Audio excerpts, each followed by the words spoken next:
تو آپ تشریف لے جا رہے تھے ہجرت کر کے، تو راستے میں ایک رابغ ایک جگہ آتی ہے، وہاں بھوک لگی، پیاس لگی، وہ کھانے کا سامان تھا نہیں، تو ایک بڑھیا عورت کا خیمہ دیکھا، وہاں پہنچے تو کہا ماں جی کچھ کھانے کو ملے گا؟ میں نے کہا بیٹا قحط کا زمانہ ہے، کچھ نہیں ہے۔ تو ایک مریل بکری کھڑی تھی، وہ بالکل چمڑا تھے ہڈی۔ آپ نے کہا میں اس سے دودھ نکال لوں؟ ان کا بیٹا یہ تو بن بیاہی بکری ہے اور ماس اس کے اوپر نہیں ہے، یہ کیا دودھ دے گی؟ کب آپ اجازت دو۔ ان کا لے لے، چونکہ غیر فطری کام ہو رہا تھا تو لہذا اس نے آپ کو غور سے دیکھا کہ یہ کون ہے جڑے اے جی بکری جو دودھ کڈو ہے، لہذا آپ کیسے دیکھنے لگی۔ تو آپ نے بکری کو کھینچا اور اس کے تھنوں کو ہاتھ لگایا، وہ نیچے لٹک گئے اور ایک پورا ڈول دودھ سے بھر دیا۔ بکری سے یہ گلاس بھی نہیں بھرتا بکری کے دودھ سے، لیکن وہ پورا ڈول بھر دیا، اپنے تینوں ساتھیوں کو پلایا پھر خود پیا، پھر دوبارہ دودھ نکال کے پورا ڈول بھر کے اس اماں کو دیا، چلے گئے۔ بکری کی عمر 7 سال ہوتی ہے، 7 سال تک زندہ رہتی ہے، ذبح نہ کریں مر جاتی۔ یہ بکری 22 برس زندہ رہی، اللہ کے نبی کے ہاتھ لگنے کی برکت سے 22 برس اس بکری نے عمر پائی۔ جب شام کو اس کا خامد آیا، وہ کہنے لگا اے دودھ کتھوں ہے؟ وہ کہنے لگی ایس بکری چو ہو جا گیا کملی ہو گئی، اتھو دودھ کتھوں آ گیا؟ اسے کہا اسے چو آیا؟ اسے کہا اپنی عقل دا علاج کر، وہ کتھوں آ گیا؟ کہا نہیں ایک کوئی جادوئی شخصیت والا نوجوان آیا تھا، اس کے ہاتھوں میں کوئی طاقت تھی، اس نے تھنوں کو ہاتھ لگایا اور چشمہ بنا دیا۔ اچھا کیسا تھا ذرا بتاؤ، سفیلی ذرا دسے نہ کیوں جائے۔ اب اس نے بتایا کہ میں نے کیا دیکھا، اور وہ کمال کیا اس بڑھیا نے کہ آج تک بڑے بڑے علماء ان الفاظ کا ترجمہ کرتے ہوئے تھک رہے ہیں۔ وہ کہنے لگی ابا معبد رأيت رجلا ظاهر الوضاء أبلج الوجه حسن الخلق لم تعبه ثجلة لم تزر به سعلة أزج أقرن وسيم قسيم في عينيه تعج في صوته صحب في لحيته كفافة في عنقه سطع إن تكلم علاه البهاء وإن سكت علاه الوقار وهو أندر الثلاثة۔ مجھے بھی ہمیشہ اس کے ترجمے میں تھکنا ہی پڑتا ہے، لیکن مجھے اس کی بڑی ایک تعبیر اللہ نے سجائی۔ کہنے لگے میں اس کا ترجمہ یوں کرتا ہوں، کہنے لگے ابو معبد میں تمہیں کیا بتاؤں، میں نے ایسا انسان دیکھا مجھے لگا جیسے 14ویں کا چاندی کپڑے پہن کے زمین پہ آ گیا، تو مجھے یوں لگا جیسے 14ویں کا چاندی زمین پہ کپڑے پہن کے اتر آیا۔ کیا حسن تھا، کیا جمال تھا، کیا خوبصورت بھویں تھیں، کیسا ماتھا چوڑا تھا، آنکھیں کیسی حسین تھیں۔ اتعج اشکل احور اہدب اکہل انجل ابرج، میرے نبی کی آنکھوں کے بارے میں 7 الفاظ آتے ہیں، 7 جو میں نے ابھی دہرائے، اور ان 7 کا ایک ترجمہ ہے کہ کائنات میں ایسی آنکھ اللہ نے کسی کو نہیں عطا فرمائی، ایسی خوبصورت آنکھیں اللہ نے عطا فرمائی آپ کو۔ آواز میں جادو تھا، آواز میں جادو تھا، پکڑ آواز دل کو پکڑتی تھی، گردن لمبی خوبصورت، چہرہ 14ویں کے چاند کی طرح چمکتا تھا، اور براق الثنایا، دانت ایسے خوبصورت تھے، مسکراتے تھے تو دانتوں سے نور نکلتا دکھائی دیتا تھا، جب بولتے تھے تو نور چھا جاتا تھا، چپ ہوتے تھے وقار چھا جاتا تھا، خوبصورت سیاہ کالے بال تھے، نیم گھنگریالے بال تھے، پیٹ نہیں نکلا ہوا تھا، بال نہیں اڑے ہوئے تھے، سیدھا وجود تھا، سیدھا۔ کتنے ہمارے معاشرے کے لوگ ہیں، آپ سجے پاسے بیٹھے ہوں جن پیٹ کھبے پاسے گئے ہوں، پیٹ کھبے پاسے ہوں آپ سجے پاسے ہوں، تو اللہ نے کھانا حلال حرام بند کیا ہے، حلال کھاؤ، حلال کا بھی طریقہ سکھایا کہ ماں جو بنتے نہ کھاؤ، بندہ بنتے کھاؤ، اتنا نہ کھاؤ کہ چربیاں چڑھ جائیں، زیادہ کھانا انسانیت نہیں، کم کھانا انسانیت۔ بیچ میں بات آگے کہہ رہا ہوں، میرے نبی نے کہا سب سے بدترین برتن جسے انسان بھرتا ہے اس کا پیٹ ہے. سب سے بدترین برتن جسے انسان بھرتا ہے اس کا پیٹ ہے. اور اگر تم نے کھانا ہی ہے اور تم کہتے ہو نہیں میں نے کھانا ہی ہے تو 3 حصے کرو, ایک غذا کے لیے, ایک پانی کے لیے اور ایک ہوا کے لیے. ایک حصہ چھوڑو, ساری زندگی بیماری نہیں آئے گی. لیکن یہاں تک کھانے کے بعد پھر ڈاکٹروں کی چاندی نہیں ہوگی تو اور کیا ہوگا. جب تک یہ بیکریاں ہیں, یہ کولڈ ڈرنکس ہیں اور یہ فاسٹ فوڈز ہیں, صحت مند کوئی نہیں ہوگا. بھوکے رہنے میں اللہ نے صحت رکھی, کھا کھا کے تباہی پھیر دیتے. میٹھا کھانے سے شوگر نہیں ہو رہی, زیادہ کھانے سے شوگر ہو رہی, دبا کے کھانے سے شوگر ہو رہی. اللہ میرے نبی نے کھانے کا طریقہ بھی بتایا, کھانے کی چیزیں بھی بتائیں, کھانے کا طریقہ بھی بتایا, کھانے کے آداب بھی بتائے. کہنے لگی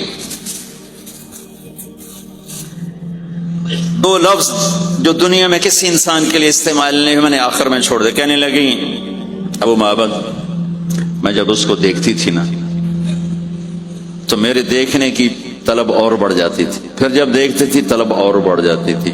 وہ جب تک کھڑے رہے میری آنکھ نہیں بھری. وسیم وسیم وسیم. ابو معبد میں جدھر سے دیکھتی تھی حسن ان کا غلام تھا, ہاتھ جوڑ کے کھڑا تھا. قسیم قسیم. قسیم اسے کہتے ہیں جس کو چاروں طرف سے حسن و جمال نے گھیرا ہوا ہو, اور وسیم اسے کہتے ہیں جس کو دیکھ کے نہ دل بھرے نہ آنکھ بھرے. دنیا کا ہر حسن تھوڑی دیر دیکھنے کے بعد خوبصورتی ختم, کشش ختم. ایک ہستی کائنات میں آئی ہے میرے اور آپ کے نبی, جن کو جتنا دیکھا جاتا تھا دیکھنے کا شوق بڑھتا تھا. ہم عائشہ بیٹھی کپڑا سی رہی تھی, سوئی گر گئی, تھوڑا سا اندھیرا نظر نہیں آ رہی. ہمارے نبی کمرے میں انٹر ہوئے تو آپ کے چہرے کے نور سے سوئی چمکنے لگی تو آپ نے سوئی کو اٹھایا ہے. یہ میرے نبی کا ظاہر ہے جو اللہ نے اتنا خوبصورت کر کے بنایا. پھر یہیں ہمیں زندگی کی خوبصورتی بھی ملی کہ زندگی خوبصورت ہو. زندگی خوبصورت ہوتی ہے رویوں کے ساتھ. پہلا رشتہ خامند اور بیوی ہے, پھر اولاد ہے, پھر آگے رشتے بنتے ہیں, ماں باپ ہیں. یہ سارے رشتے یہ اس زندگی سے بنتے ہیں جو میرے نبی ہمیں سکھا کر. آپ بطور, چونکہ آپ نے باپ تو دیکھا نہیں, ماں کو دیکھا ہے, اور ماں کے ساتھ زیادہ عرصہ نہیں رہے, صرف 6 سال رہے ہیں. تو ماں کے ساتھ کیا ہونا چاہیے؟ ماں کے ساتھ سلوک ہوگا تو ماں دعا دے گی نا. باپ کی خدمت کرو گے تو باپ دعا دے گا نا. آنکھوں میں آنکھیں ڈال کے بات کرو گے تو زندگی, باپ کو تو نیند نہیں آئے گی, ماں کو تو نیند نہیں آئے گی. ماں باپ میں سلوک ہو, اولاد لڑ کے بیٹھی ہو تو ماں باپ کو تو نیند نہیں آئے گی.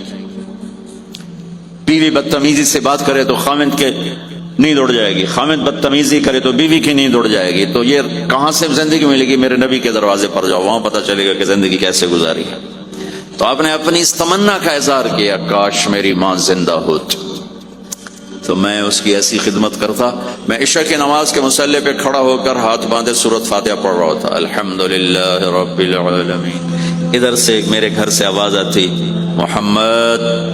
میری ماں مجھے پکارتی محمد, تو میں نماز توڑ کے کہتا لبیک یا اماں, ماں جی میں حاضر ہوں, ماں جی میں حاضر ہوں.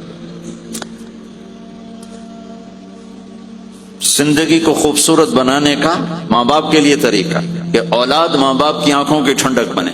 یہ بچے ہمارا سب سے قیمتی سرمایہ, اور انہی پر سب سے بڑا ظلم ہوتا ہے. سب سے بڑا ظلم ہے آج کے ماں باپ کا 3 سال کے بچے کو اسکول ڈالنا. سب سے بڑا ظلم ہے. وہ روتا ہوا جاتا ہے, روتا ہوا آتا ہے, اور ماں باپ سے اس کی محبت کی تار کٹتے جاتے ہیں, کٹتے جاتے ہیں, کٹتے جاتے ہیں. 7ویں سال میں وہ بدتمیز ہوا پڑا ہوتا ہے. اب مائیں پریشان ہیں, بچے بدتمیز ہیں, بچے بدتمیز ہیں, کیونکہ ماں نے گود نہیں دی. جو ٹائم ماں نے دینا تھا وہ دے دیا اسکول کو. اور ہمارے اسکول کاروباری ادارے ہیں, علمی ادارے نہیں ہیں, کاروباری ادارے ہیں. میرے ملک کا یہ روگ ہے کہ یہاں کا وکیل بھی کاروباری ہے, یہاں کا ڈاکٹر بھی تاجر ہے, یہاں کا وکیل بھی تاجر ہے, یہاں کا جج بھی بک جاتا ہے, اور یہاں کا اسکول اور کالج بھی کاروبار ہے. 3 سال کا بچہ جب ماں باپ سے دور ہوتا ہے, روتا ہوا جاتا, روتا ہوا تھا, تو وہ ماں باپ سے دور ہو جاتا ہے, اس کے اندر نفرت پیدا ہونی شروع ہو جاتی ہے. سر اٹھا جو ہی وہ سر نکالتا ہے تو وہ ماں باپ کا نافرمان ہو جاتا ہے، بدتمیزی کرتا ہے، لڑتا ہے، جھگڑتا ہے، کیونکہ ماں اور باپ نے ٹائم نہیں دیا۔ اور پھر اس موبائل نے ہماری زندگی، گھر کی زندگی تباہ کر دی ہے کہ بچہ آ کر ماں سے بات کرتا ہے، ماں موبائل کو دیکھ کے بچے سے بات کر رہی ہوتی ہے، وہ باپ سے بات کرتا ہے، وہ اپنے موبائل میں اور بچے سے بات کرتا ہے۔ یہ اس بچے کی عزت کو ذبح کر دینے والی بات ہے۔ آنکھ سے آنکھ ملانا عزت دینا ہے۔ میرے نبی پاک صلی اللہ تعالی علیہ وسلم کی طرف جب جب کوئی آپ کو بلاتا نا یا رسول اللہ آپ سے، تو مثلا یہ ہماری مجلس ہے، ادھر بھی لوگ ہیں ادھر بھی لوگ ہیں، اب مجھے کوئی ادھر سے بلائے تو میری تو اتنی گردن مڑے گی، کوئی ادھر سے بلائے میری اتنی گردن مڑے گی، لیکن میرے نبی پاک صلی اللہ علیہ وسلم کو ادھر سے جب کوئی آواز دیتا یا رسول اللہ تو اب یوں نہیں کرتے تھے، ہاں جی دسو کی گل ہے، اب پورا یوں کرتے تھے ایسے۔ بولو میرے بھائی کیا بات ہے، سبحان اللہ۔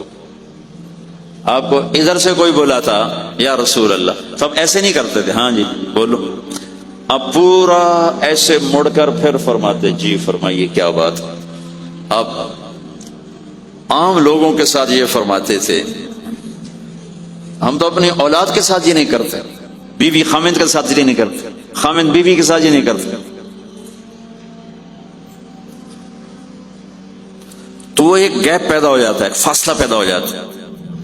تو میرے نبی نے بتایا کہ ماں باپ کے ساتھ کیا کرنا ہے، کہ میری ماں ہوتی تو میں نماز ہی توڑ دیتا اس کے لیے۔ حج کا سفر 70,000 کا مجمع تقریباً جمع ہو چکا ہے اب وہاں پہنچتے پہنچتے، اور آپ ایک دم اونٹنی کا رخ موڑو پہاڑوں میں چلے گئے۔ میری زندگی سفروں میں گزری ہے، ان میں خوبصورت ترین سفر میرا وہ ہے جو میں نے حضرت اماں آمنہ کی قبر پہ حاضری تھی، پہاڑوں کے اندر۔ آپ اندر تشریف لے گئے، مجمع بھی ساتھ ہو گیا، کدھر جا رہے ہیں؟ اونٹنی کو بٹھایا، پہاڑ ہے کچھ 40-50 فٹ اونچا، اس کے اوپر قدرتی ایسے ایک پلین بنا ہوا ہے جیسے اللہ نے پہلے ہی سے سنبھال کے رکھا ہوا تھا۔ اب تو انہوں نے قبر کا نشان مٹا دیا ہے، تو ماں کی قبر کے سرہانے تشریف لے گئے اور گھٹنے اٹھائے، ہاتھ یہاں رکھے اور سر گھٹنوں میں دیا ایسے۔ یہ پوزیشن ہے چھوٹے بچے کے رونے کی، جب وہ رونا چاہتا ہے تو پھر اپنے پاؤں اٹھا کر یوں کر کے، اور اس کے بعد آپ ایک معصوم بچے کی طرح روئے، اور اتنا روئے کہ آپ کی ساری داڑھی آنسوں سے تر ہو گیا، آپ کا احرام تر ہو گیا، اور اپریل کی دھوپ تھی، اور آپ نے فرمایا میں آج رات یہیں قیام کروں گا۔ میں وہاں گیا ہوں، وہاں 2 آدمی نہیں ٹھہر سکتے، میرے نبی نے کہا میں یہیں ٹھہروں گا۔ آگے کوئی 6-7 میل دور انتظام تھا حاجیوں کے اس قافلے کے ٹھہرنے کا، کچھ لوگ چلے گئے ہوں گے، لیکن آپ نے وہ رات اپنی ماں کے سرہانے گزاری۔ اور میں جب وہاں پہنچا تو مجھے چونکہ سیرت پڑھی تھی تو مجھے چشم تصور میں وہ نظر آ رہا تھا، حضرت آمنہ کی عمر صرف 25 برس تھی، اور ہارٹ اٹیک ہوا اچانک، بولا نہیں جا رہا، اور اللہ کے نبی ماں کو دیکھ کے گھبرا رہے ہیں کہ کیا ہوا، 6 سال کا بچہ پہلی موت دیکھ رہا ہے، وہ بھی ماں کی۔ تو مجھے ہارٹ اٹیک ہوا تو بولا نہیں جاتا، بلا رہے ہیں بولا نہیں جا رہا، آوازیں نہیں کر رہی، تو بلا رہے ہیں ام ایمن بھی ساتھ ہے، آوازیں نہیں کر رہی، لیکن بجھنے سے پہلے شمع کے جو بھڑکتی ہے 2 لفظ بولے، کل حی میت و کل جدید بال وقد ولدت طہرا۔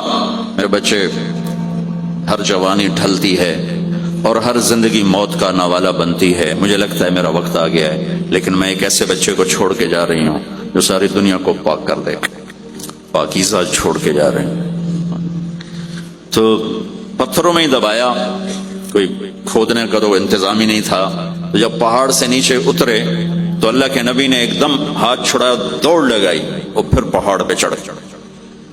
تو ام ایمن آپ کی ماں ہے، دودھ پلا، 8 عورتوں نے میرے نبی کو دودھ پلا، ان میں ام ایمن بھی۔ وہ جب پیچھے گئیں تو ایسا منظر تھا جس کو دیکھ کر شاید زمین بھی رو رہی ہوگی اور آسمان بھی، اور ابوا کے پہاڑ بھی۔ آپ ماں کی قبر پر ایسے لپ گئے اپنے سینے کو پتھروں کے ساتھ، اور یوں دونوں ہاتھوں سے پتھر لیے ہوئے تھے۔ جب آپ ایمن قریب آئی تو آپ سنا تو آپ فرما رہے تھے ماں جی آپ کے سوا تو میرا کوئی نہ تھا، آپ بھی مجھے چھوڑ کے چلی گئیں، میرے لیے اب کس کی گود ہے؟ تو ایمن رضی اللہ عنہ نے اٹھانا چاہ کے بیٹا اٹھو، تو آپ نے انکار کر دیا، تو میں نے کھینچ کے نیچے لائیں اور زبردستی لائیں اور اونٹنی پر بٹھایا، اور آگے 2 راتوں کا سفر تھا، وہ سب میرے نبی کے خاموش آنسوؤں سے آپ کا گریبان تر ہوتا گیا، اور آگے نہ کوئی خالہ ہے، نہ کوئی اور آسرا ہے، نہ باپ ہے، باپ اور ماں ہی بڑا سارا ہوتے، دادا نے کفالت میں لیا 8 سال کی عمر میں، ان کا بھی اللہ ان کو بھی اپنے پاس بلا لیا، تو وہ سارا منظر میرے سامنے گھوم رہا تھا، اوپر سے سورج ڈوبنے والا تھا، تو وہ عجیب کیفیات تھے، وہ میں بیان نہیں کر سکتا ہوں کہ اللہ کی قسم اگر آپ اور میں زندگی کو خوبصورت بنانا چاہتے ہیں تو اپنے نبی کی زندگی کو سیکھنا ہوگا، ان بچوں کو سکھانا ہوگا۔ ہم نے کوئی کاروباری کام نہیں کیا کہ ہم سے کوئی کاروبار کر رہے ہیں، کوئی پیسہ کما رہے ہیں، حاشا وکلا حاشا وکلا، ہماری یہ نسل ان کے ساتھ کاروبار کر رہا ہوں کہ یہ پروان چڑھیں اپنے نبی کی محبت کے ساتھ، یہ پروان چڑھیں اپنے حبیب کے نقش قدم پر چلنے کے ساتھ، ان کے اندر اللہ اس کے نبی کی محبت، ہر بچے بچی کے اندر اللہ نے اپنے اور اپنے حبیب کی چپ ڈال دی، اس کو نکالا نہیں جا سکتا، میں اس کو ایکٹیویٹ کرنا چاہتا ہوں کہ اللہ کرے ان کے جذبے اللہ کے نبی کے ساتھ جڑ جائیں، پھر ماننا آسان ہو جاتا ہے، پھر اطاعت آسان ہو جاتا ہے، جب محبت نہیں ہوتی تو اطاعت نہیں آتی۔ تو میرے بھائی بہنوں، زندگی کی خوبصورتی کا تعلق میرے نبی والے خوبصورت اخلاق کے ساتھ۔ پھر آپ نے بیویوں کے ساتھ کیا سلوک کیا؟ 2 مہینے چولہا نہیں جلتا، 2 مہینے کھانے کو کچھ نہیں ملتا، اور ہر بیگم قربان ہے، فدا ہے۔ 2 مہینے جس عورت کے گھر میں چولہا نہ جلے وہ خامد کا کیا حشر کرے گی؟ اور میرے نبی کے گھر میں 2 مہینے چولہا نہیں جل رہا ہے، خود بھی بھوک برداشت کر رہے ہیں، بیگمات بھی بھوک برداشت کر رہے ہیں۔ ایک رات حضرت عائشہ کے ساتھ لیٹے ہوئے تھے ایک ہی چارپائی پر، تو اب کبھی یوں کروڑ بدلتے کبھی یوں کروڑ بدلتے، پھر ایک دم آگے بڑھے اور چارپائی کی لکڑی کے اوپر ایسے پیٹ کو ٹیک کر نیچے جھک گئے، تو عائشہ اٹھ کے بیٹھ گئی، یا رسول اللہ کیا ہوا؟ آپ سیدھے ہو کر فرمایا، عائشہ بھوک بڑی لگی، جس کے ہاتھ میں جنت کی چابی ہو، جو میرے نبی کا، میرے اللہ کا محبوب اور حبیب ہو، جس سے پردے ہٹا کر میرا رب کلام کر چکا ہو، جسے قاب قوسین او ادنا کا مقام دے چکا ہو، اور جس سے آگے مقام محمود پر بٹھانے والا ہو، اور جس کی شفاعت سے جنت کا دروازہ کھلنے والا ہو، عائشہ بھوک بڑی لگی۔ تو عائشہ رونے لگی کہ یا رسول اللہ آپ اللہ سے بات کیوں نہیں کرتے ہیں؟ کہ نہیں عائشہ، اسی بھوک میں اللہ سے ملوں گا، مجھ سے پہلے جو نبی میرے ساتھی تھے وہ بھی اسی طرح چلے گئے، میں بھی ایسے ہی چلا جاؤں۔ اور اس کے باوجود بیویاں قربان ہو رہی ہیں، فدا ہو رہی ہیں، کس چیز نے باندھا ہوا تھا؟ میرے نبی کے سلوک نے، میرے نبی کے اخلاق نے۔ اللہ کی قسم میرے نبی کی شادیاں شوق کی شادیاں نہیں تھی۔ ایک حدیث سناتا ہوں، ما تزوجت وما زوجت الا بوحی من السماء نزل به جبریل۔ سن لو لوگو، میں نے جہاں شادی کی، میں نے جہاں بیٹی دی، پہلے آسمان سے وحی آئی، جبریل لے کر آیا، پھر میں نے شادی کی۔ تو یہ شوق کی شادیاں نہیں ہیں، زندگی سکھانے کی شادیاں ہیں، کیونکہ سب سے مشکل رشتہ خامد اور بیوی ہے، سب سے مشکل رشتہ خامد اور بیوی ہے۔ اس وقت طلاقیں کیوں بڑھ رہی ہیں؟ ایک تو یہ ہماری یہ جو فاسٹ فوڈ ہے، اس نے ہمارے اندر جو ایک نیچرل سسٹم تھا اسے ڈسٹرب کر دیا ہے، تو غصہ بڑھ گیا ہے، برداشت گھٹ گئی ہے، چھوٹی چھوٹی باتوں پہ گھر اجڑ رہے ہیں، گھر اجڑ رہے ہیں۔ پہلے یورپ میں سنتے تھے، اب یہاں پاکستان آج شادی ہوتی 4تھے دن طلاق ہو رہی ہوتی۔ میں وہاں بیان کے لیے نکل رہا تھا مانچسٹر، تو میرے ساتھ جو گاڑی چلا رہا تھا، میں نے پوچھا آپ کیا کرتے ہو؟ لاہور کا تھا، کہا جی میں وکیل ہوں۔ میں نے کہا یہاں کوئی جھوٹے کیس ہوتے ہیں جیسے پاکستان میں؟ کہا جی نہیں، جھوٹا کیس کوئی نہیں ہوتا، جو بھی ہوتا ہے جنون ہوتا ہے۔ میں نے کہا یہاں مسلمانوں کے لڑائی جھگڑے آتے ہیں؟ کہا جی ہاں جی آتے ہیں۔ میں نے کہا سب سے زیادہ کیا جھگڑے آتے ہیں؟ کہا جی سب سے زیادہ طلاق کے آتے ہیں، طلاق طلاق طلاق طلاق۔ کہ نہیں سیکھا. زندگی برداشت کا نام ہے، برداشت کرنا سیکھا نہیں. میرے نبی نے 11 شادیاں کی، ہر قسم کی عورت کے ساتھ شادی کی، خاندان کے اندر، برادری کے اندر، اور خاندان برادری سے باہر. یہی 3 نسبتیں ہیں. اپنے خاندان میں قریش، تو آپ کی کئی بیگمات قریش ہیں، حضرت عائشہ، حضرت حفصہ، حضرت زینب، حضرت ام حبیبہ، یہ سب قریش ہیں. قریش سے باہر حضرت میمونہ، حضرت جویریہ، یہ قریش سے باہر ہے برادری. پھر برادری سے بھی باہر شادی کی یہود، حضرت صفیہ یہودی کی بیٹی ہیں، ان کے ساتھ شادی کی. ہر نسل سے شادی کی. اوپر والے کا نظام ہے. اپنے سے مالدار حضرت خدیجہ، اپنے برابر ام سلمہ، ام حبیبہ، اپنے سے کم فقر میں جویریہ، صفیہ، اپنے سے غربت کے ساتھ. عمر سے بڑی کے ساتھ شادی کی حضرت خدیجہ. ہم عمر کے ساتھ شادی کی حضرت سودا. عمر سے کم سے شادی کی حضرت عائشہ. بیوہ سے شادی کی حضرت خدیجہ. مطلقہ سے شادی کی حضرت زینب. کماری سے شادی کی حضرت عائشہ. جتنی بھی نسبتیں کسی عورت کی بن سکتی ہیں، ان سب میں اللہ نے آپ کو استعمال کر کے زندگی گزارنے کا طریقہ سکھایا. تیز مزاج کے ساتھ شادی کی حضرت حفصہ رضی اللہ تعالیٰ عنہ، مزاج میں تیزی تھی. حضرت عمر رضی اللہ تعالیٰ عنہ کی بیٹی، مزاج میں شدت تھی، زندگی گزار کے دکھایا.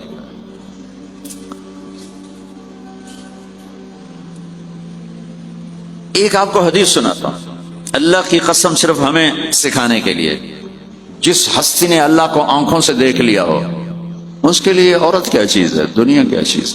میرے نبی کا معراج کے بعد دنیا میں واپس آنا سب سے بڑا مجاہدہ اور قربانی ہے. جنت میں اللہ ہمیں نصیب کر، جب اللہ کا دیدار ہوگا تو اس کے بعد اللہ کی قسم جنت والوں کو جنت بھول جائے، عورتوں کو خامد بھول جائیں گے، خامدوں کو بیویاں بھول جائیں گی، اور جنت کی ہر نعمت بھول جائے گی، صرف اللہ کو دیکھنے میں گم ہو جائیں گے. اور میرے نبی اپنی آنکھوں سے اللہ کو دیکھ کر آئے ہیں. ٹھیک ہے. اب ایک حدیث سنو. عائشہ، مجھے جب سے پتا چلا ہے نا کہ تو جنت میں میری بیوی ہے، تو میرے لیے تو مرنا ہی آسان ہو گیا ہے. اللہ اکبر. یا عائش انہ لیہون علی ان اریتک زوجتی فی الجنہ. میرے رب کی قسم، ہمیں آپ کو سمجھانے کے لیے، ہمیں آپ کو بتانے. عائشہ، مجھے جب سے پتا چلا ہے نا کہ تو جنت میں میری بیوی ہے، مجھے تو مرنا اچھا لگنے لگا ہے. مجھے تو مرنا اچھا لگنے لگا کہ تو جنت میں میری بیوی ہے. سبحان اللہ. ادھر اچھا جی جنت بھی یہی لبنی ہے جی، یہ جنت جا کے بھی یہ نالی رانا ہے. یہاں یہ باتیں سننے کو ملتی. اور میرا نبی کہہ رہا ہے عائشہ، مجھے پتہ چلا ہے کہ تو جنت میں میری بیوی ہے، تو میرے لیے تو مرنا ہی آسان ہو گیا. سبحان اللہ. کیا خوبصورت. اللہ کی قسم یہ دلداری تھی.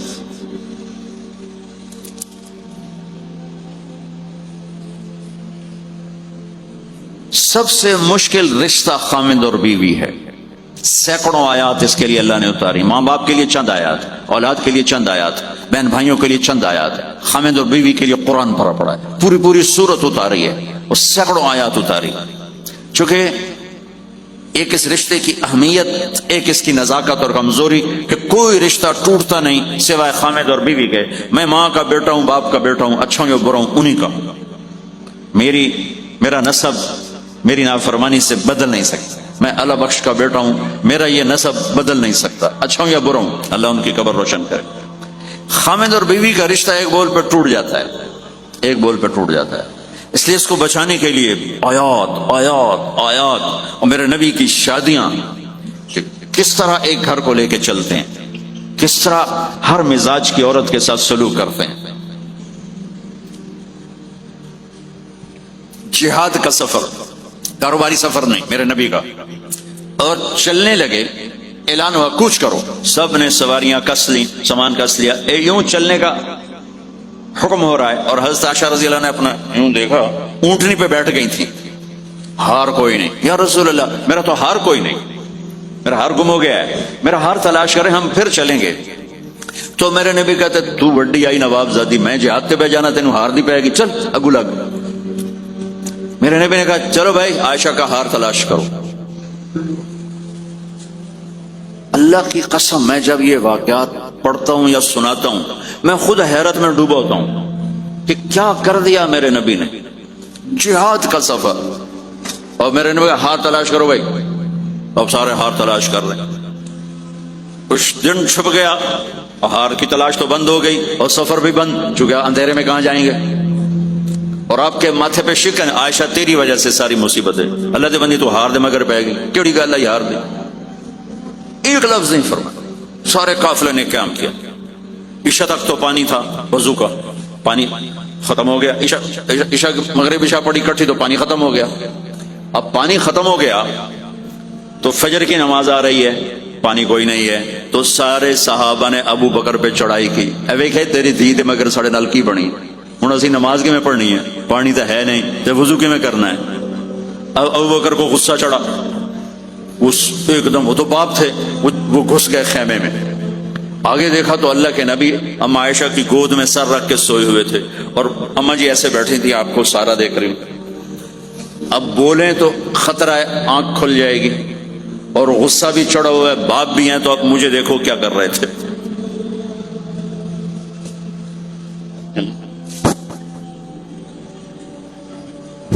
تیرے جو زور سے انگلی ٹھیک ہے نا, یہاں پہلے یوں کرتے رہے, پھر ایسے ماری زور سے. وہ کہنے کہ میں ایسے سخت ہو گئی تاکہ میں ایسے نہ ہوں کہ اگر میں تھوڑا حرکت کی تو اللہ کے نبی کی آنکھ کھل جائے گی, تو ماری گا ٹھا ٹھا ٹھا, وہ منہ سے کہہ رہا, اور وہ ایسا کر کے بیٹھی چمک, غصے میں باہر چلے. اب آپ کی آنکھ کھلی فجر پر, تو عائشہ نے کہا یا رسول اللہ وہ تو باہر تو بڑا مسئلہ ہو گیا, پانی کوئی نہیں ہے اور نماز کا وقت ہو گیا, وضو کیسے کریں. سبحان اللہ, اللہ نے قانون بدل دیا. دنیا میں پہلی دفعہ ہونے لگا ہے, 1,24,000 نبی آئے, پانی نہ علی وضو ہو سکتا ہے, اس سے علاوہ نہیں ہو سکتا. میرے اللہ نے قرآن اتارا فَإِن لَّمْ تَجِدُوا مَاءً فَتَيَمَّمُوا صَعِيدًا طَيِّبًا فَامْسَحُوا بِوُجُوهِكُمْ وَأَيْدِيكُمْ مِنْهُ. اچھا میرے بندو پانی مک گیا ہے, چلو مٹی چاہتے منہ تے مارو, تے دوئی چاہتے ہتھاں تے مارو, تے تمہارا وضو ہو گیا, چلو تیمم کرو اور نماز پڑھو. اب وہ جو سارے ابو بکر پہ غصے ہو رہے تھے, کہنے لگے واہ ابو بکر بھائی تیرے تو فعل کی کم بن گیا, تیری دھی دے تو فعل کی کم بن گیا. تو اسید بن حزیر پہلے ذرا زیادہ گرم ہوئے تھے, تو وہی ابو بکر تیرے گھر کی یہ پہلی برکت نہیں ہے, پہلے بھی بہت شمار برکتیں تیرے گھر کی تو فعل امت کو ملی ہیں. تو اللہ نے تیمم کی آیت اتار دی. حضرت عائشہ کو ڈانٹ پلانے کی آیت نہیں آئی کہ میرے نبی تیری بیگم کے ہار کی وجہ سے میرے دین کا کام رک گیا اور میرے بندوں کی نماز خراب ہو گئی اور ان کو پانی سے محروم ہونا پڑا. میں قربان جاؤں اپنے رب پر, اپنے حبیب پر, اس ماں عائشہ پر. دنیا کی واحد عورت ہے جس کے سینے پر سر رکھ کر کسی نبی نے جان دی ہو.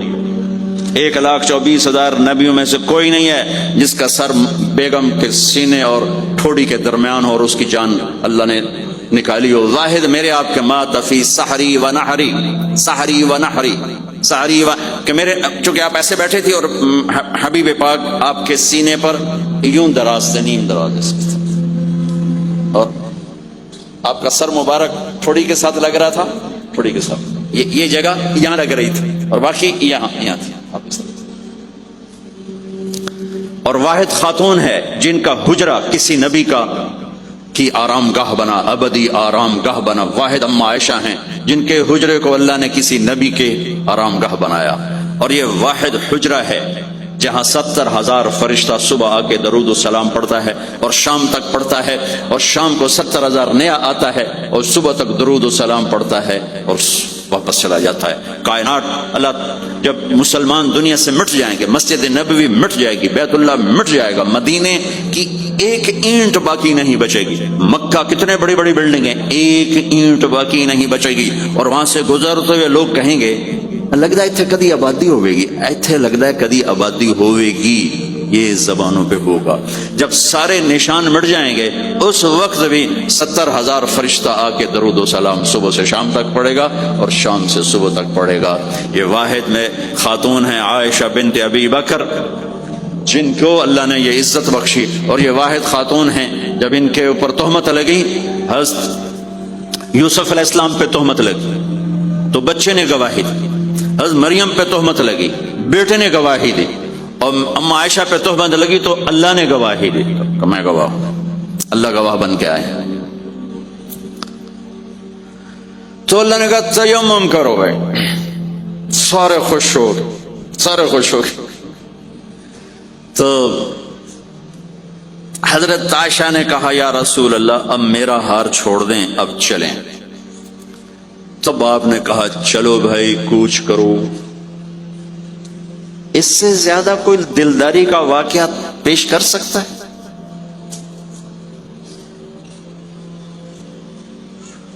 سبحان اللہ۔ اور جب اونٹنی کو اٹھایا گیا، وہ ہار کا دھاگا ٹوٹا اور پھسل کے اونٹنی کے نیچے چلا گیا، وہ سارے کھبے سجے ویندے رہ گئے، ہار نیچے پڑا تھا۔ جب اونٹنی کو اٹھایا تو ہار نیچے سے نکلا، تو صاحب نے کہا لے بھی آشا ہے تیرا ہار بھی لگ گیا۔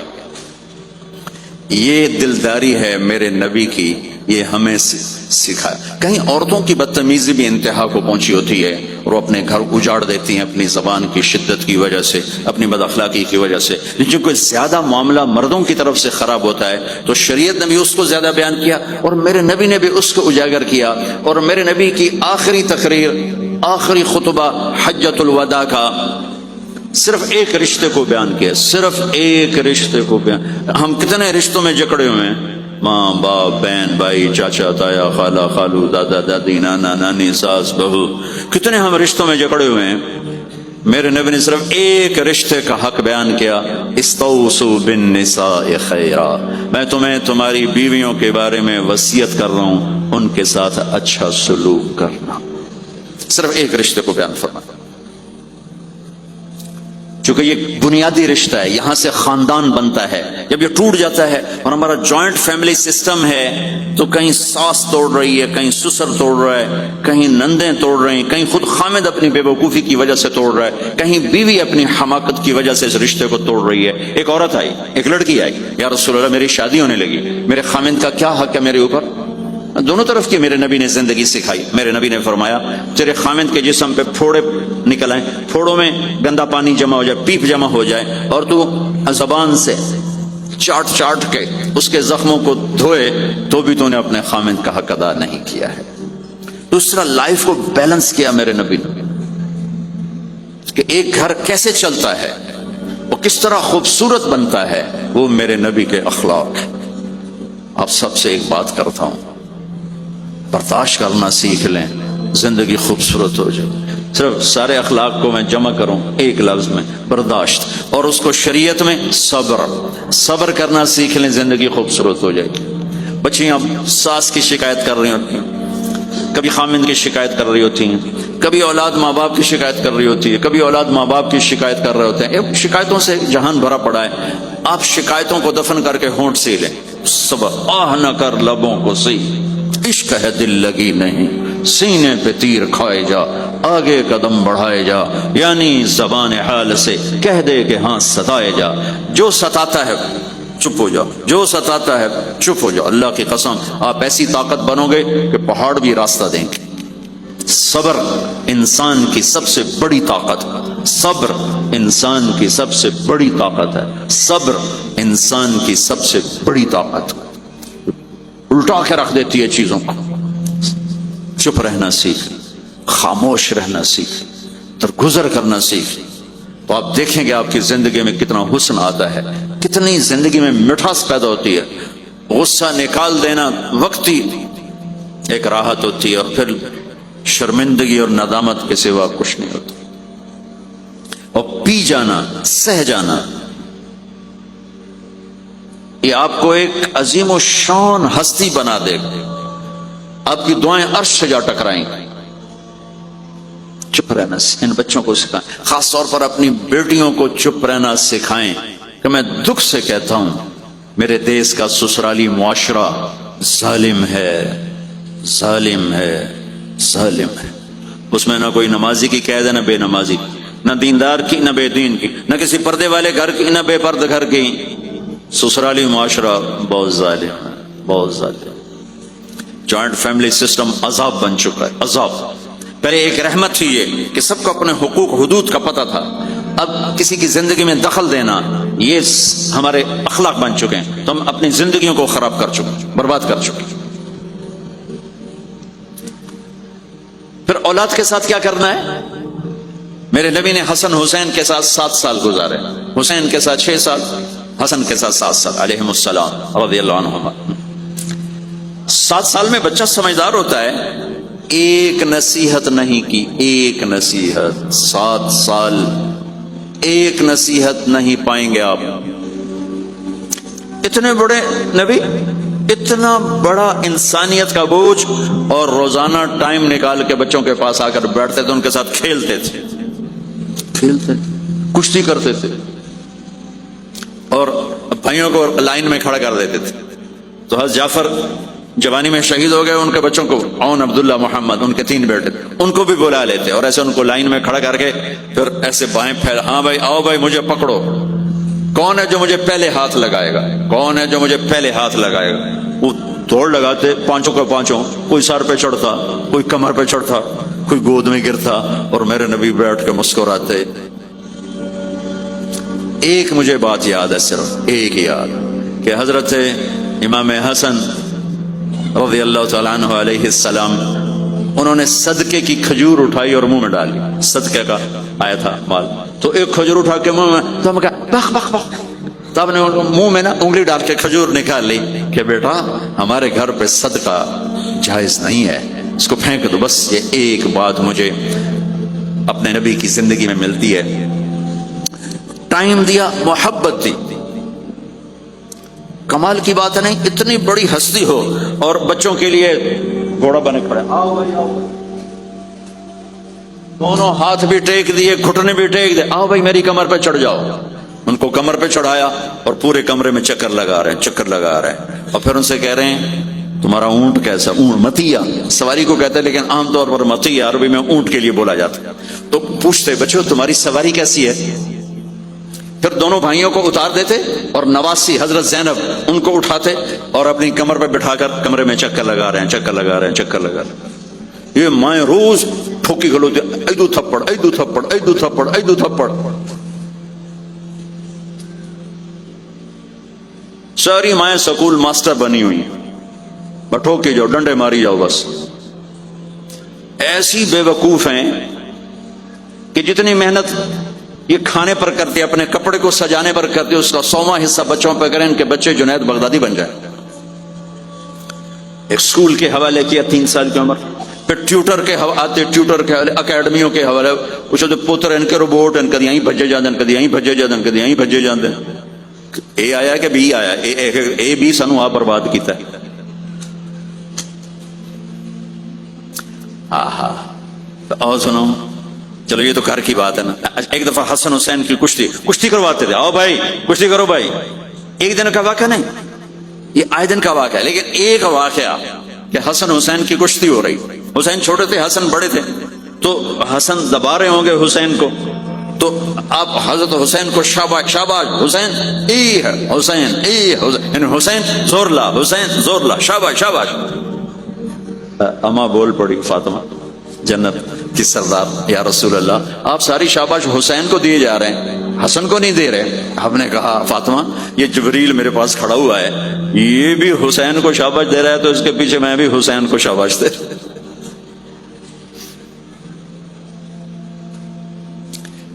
اس سے اور عجیب سنو، آپ فرض نماز پڑھا رہے ہیں، فرض نماز، فرض نماز، نفل نہیں، گھر میں نہیں، مسجد میں، اور آپ سجدے میں گئے اور حسن نے چھلانگ لگائی اور کمر پہ جا کے بیٹھ گئے، اور اینجے مندہ کرسی تو ٹھوک کے بیٹھ جاتے۔ میرے نبی نے سجدہ لمبا کر دیا، اتنا لمبا کیا کہ ان سجدے میں پڑے لوگ سوچنے لگے کہ کہیں اللہ کے نبی فوت تو نہیں ہو گئے۔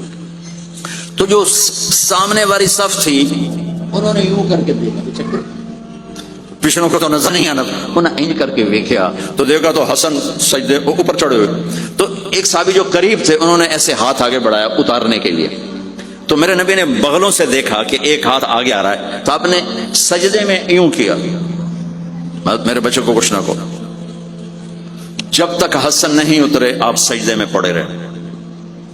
اور ایک اور تماشا ہوتا، چونکہ اب نماز لمبی پڑھاتے تھے، لمبی ہوتی تھی نماز، تو آپ ذرا پاؤں کا فاصلہ ہے تو حسن ادھر بیٹھتے، حسین ادھر بیٹھتے. نماز MTJ اسپیچز آپ کے لیے لا رہا ہے مولانا طارق جمیل صاحب کے لیٹسٹ بیانات.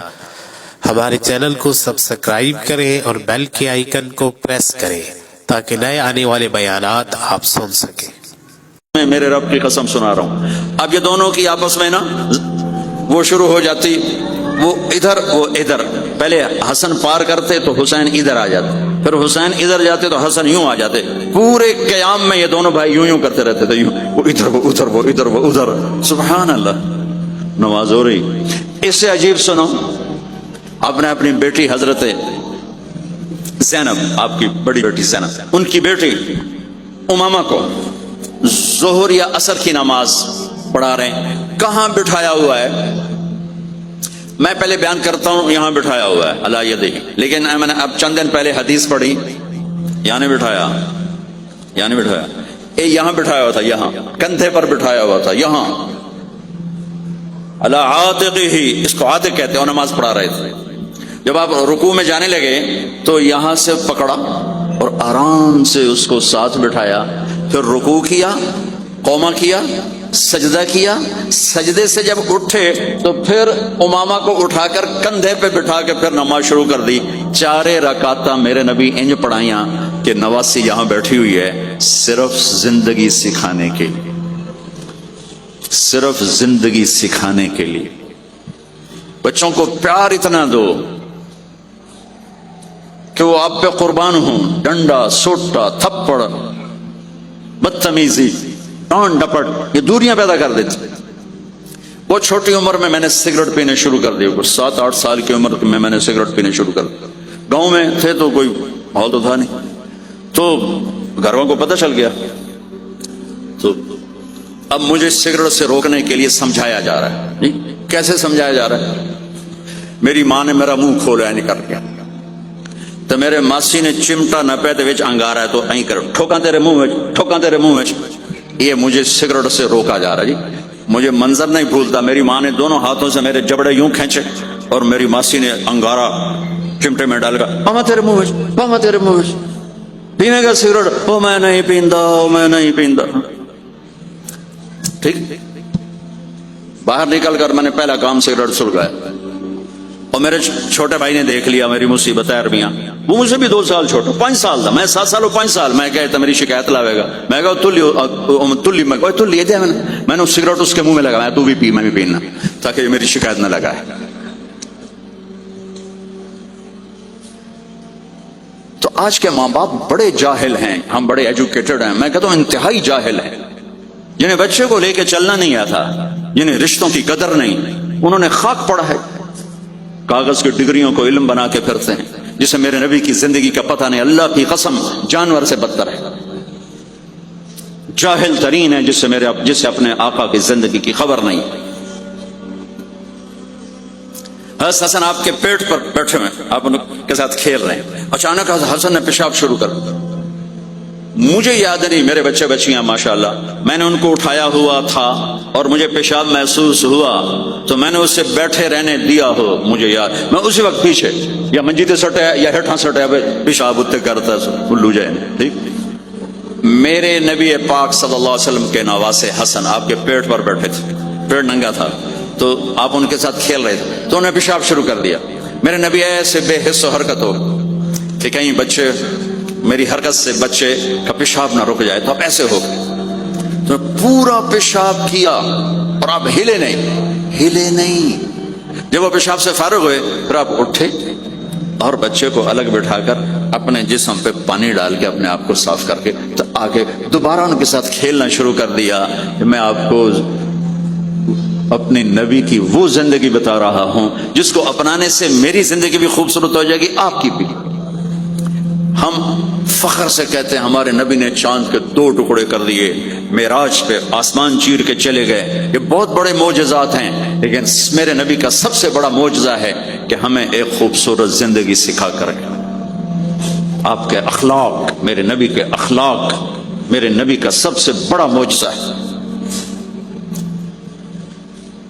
حسن کو آگے بٹھایا ہوا تھا رضی اللہ عنہ علیہ السلام، تو ان کو ایسے زبان دکھاتے حسن کو تھا، تو حسن اس کو پکڑنے کی کوشش کر، جب ایسے ہاتھ مارتے تو آپ زبان منہ میں کر، اچھا وہ ہنس پڑتے، بچے ہنس پڑتے، تو پھر اس کے بعد آپ یوں کرتے،